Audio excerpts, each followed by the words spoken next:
Hi అండి. Welcome to my channel ఆది Susi vlogs. అందరూ ఎలా ఉన్నారండి? నేనైతే చాలా బాగున్నాను. మీ అందరి సపోర్ట్ ఉంటే ఇంకా బాగుంటానండి.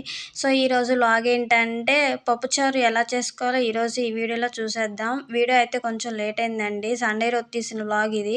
ఎడిటింగ్ చేసేలోపు నాకు సరిపోయింది. సో ఇప్పుడైతే వీడియోలోకి వెళ్ళిపోదాం. ముందుగా అయితే ఒక బౌల్ తీసుకొని అందులో ఒక నిమ్మకాయ ఎంత సైజు చింతపండును అయితే ముందుగా నానబెట్టి పక్కన పెట్టుకునండి. మీ ఫ్యామిలీ తగ్గట్టు పప్పు తీసుకోండి. నేనైతే ఒక కప్పు పప్పు తీసుకొని ఒక 2 గ్లాసెస్ అయితే వాటర్ పోసేసుకుంటున్నాను. ముందుగా అయితే పప్పుని మంచిగా కడిగేసుకోండి. కడిగేసిన తర్వాత ఈ వాటర్ తీసేసుకోండి. వాటర్ తీసేసుకున్న తర్వాత అయితే నేను ఈ పప్పులోకి అయితే ఒక టమాటా అలాగే హాఫ్ ఉల్లిగడ్డ ఒక 2 పచ్చిమిర్చి వేసుకొని కుక్ చేసుకుంటానండి. చాలా వరకు పప్పుచారులోకి చాలామంది అవేమీ లేకుండా ఉత్తపప్పు అయినా కుక్ చేసుకుంటారు. సో మీకు ఎలా నచ్చితే అలా చేసుకునండి. కానీ ఇలా చేసుకోవడం వల్ల అయితే చాలా టేస్ట్ వస్తుంది. నేనైతే ఎప్పుడైనా ఇలాగే చేస్తాను.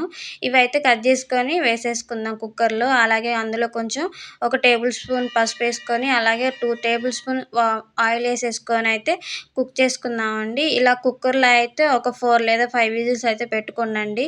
ఈ పప్పు అనేది కుక్ అయ్యేలోపు మనం సాంబార్లోకి కావాల్సిన వెజిటేబుల్స్ అయితే కట్ చేసుకుందాం. నేనైతే ఇక్కడ చూపిస్తున్న వీడియోలో ఇంతవరకు వెజిటేబుల్స్ అయితే తీసుకున్నాను. సో ఇందులో అయితే మొత్తం కట్ చేయనండి. నేను నా పప్పు క్వాంటిటీని బట్టి అయితే నేను కట్ చేసుకుంటున్నాను. సో మీరు కూడా అలాగే కట్ చేసుకోండి.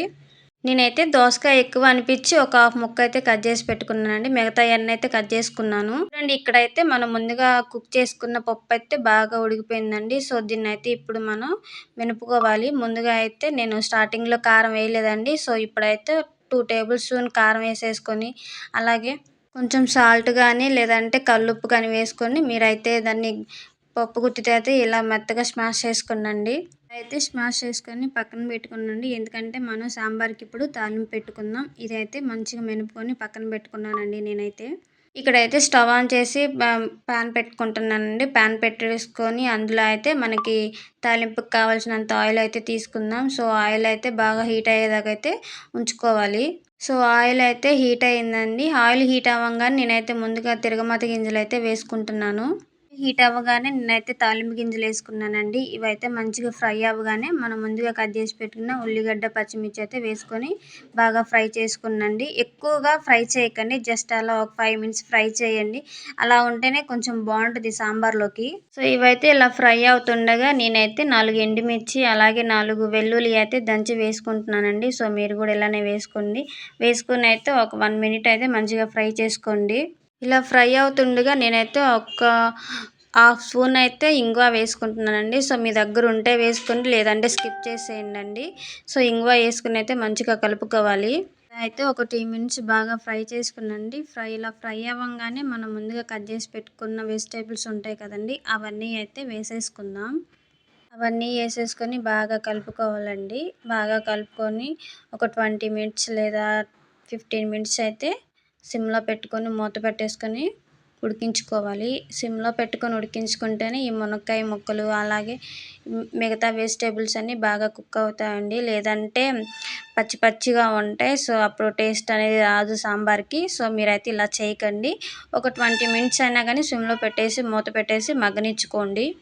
ఇలా మధ్య మధ్యలో కలుపుకుంటా మన వెజిటేబుల్స్ని అయితే బాగా మగ్గించుకోవాలి.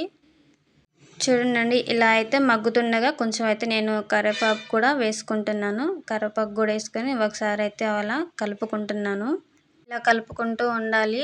అలాగే మూత పెట్టి వదిలేసామంటే అడుగంటిపోతుందండి. సో 5 మినిట్స్కి ఒకసారి అయితే మూత తీసి కలుపుకొని ఒక 20 మినిట్స్ లోపు స్విమ్లో ఉంచుకొని బాగా మగ్గించుకోవాలండి. అప్పుడే వెజిటేబుల్స్ అనేవి బాగా కుక్ అవుతాయి.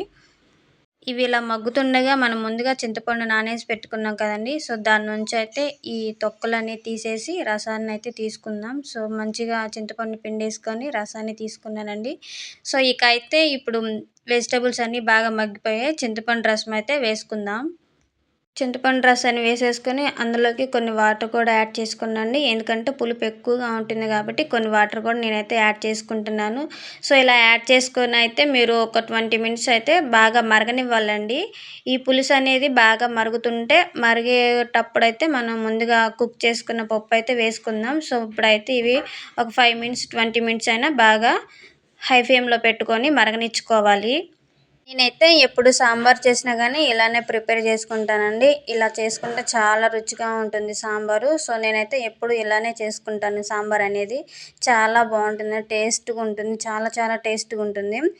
ఇవి చూడండి ఫ్రెండ్స్, ఇప్పుడైతే ఇవి పులుసనేది బాగా మరిగిపోతుంది. మనం ముందుగా ఉడికిచ్చి పెట్టుకున్న పప్పునైతే ఇంగ పులుసులోకి పోసేసుకుందాం. ఈ పప్పు కుక్కర్‌లోనే కొన్ని వాటర్ కూడా తీసుకున్నాండి. వాటర్ తీసుకొని మంచిగా పప్పనేది కలుపుకొని మళ్ళీ ప్యాన్‌లో అయితే పోసేసుకోండి. ఎందుకంటే మిగిలిన పప్పు ఉంటది గదా అడుగున. సో, అది గూడా మీరు కంప్లీట్ జేసుకోవచ్చు వాటర్ పోసేసుకొని.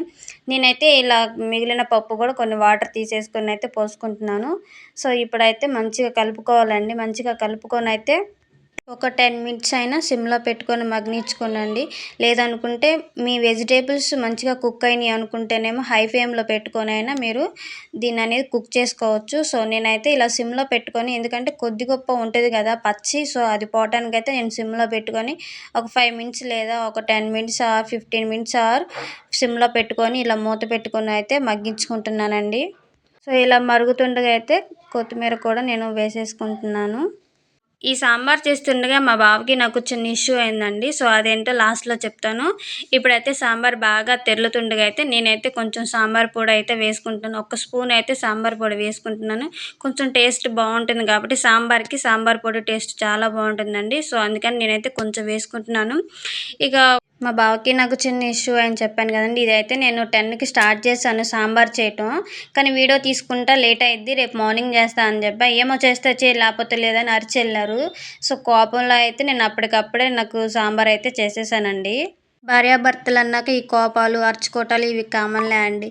ఇప్పుడైతే సాంబార్ టేస్ట్ ఎలా ఉందో చూసేద్దాం రండి. ఇప్పుడైతే సాంబార్ టేస్ట్ ఎలా ఉందో చూసేద్దాం రండి.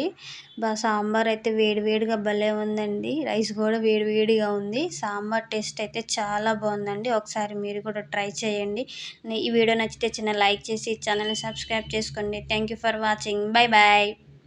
మరొక వీడియోతో మళ్ళీ కలుద్దాం.